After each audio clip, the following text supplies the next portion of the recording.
केतोटी मौलिक प्रश्न मो एनडीए सरकार को भारतीय जनता पार्टी नेतृत्व में चली सरकार को दिल्ली में पचार चाहूँगी। प्रथम कथा हूँ 2024 साधारण निर्वाचन पूर्वर एमएलए एमपी निर्वाचन पूर्वर 2023 सेप्टेम्बर 20 तारिख में वोमेन रिजर्वेशन बिल पास होता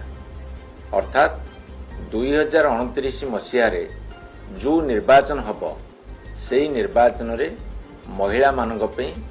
1/3 आसन संरक्षित रहिबो से बिल पास हो सारी ताहा मध्य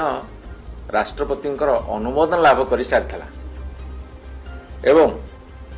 जेतेबेले जनगणना आरंभ कले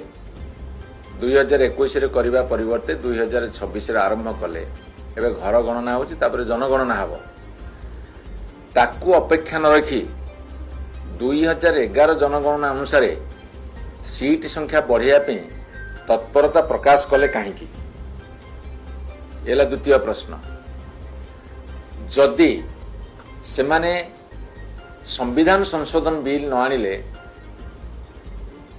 सीट संख्या बढ़ी पारिबनी तेणु संविधान संशोधन करने ये 3 दिनिया अधिवेशन डकाई 16, 17, 18 से जानी शुणी करी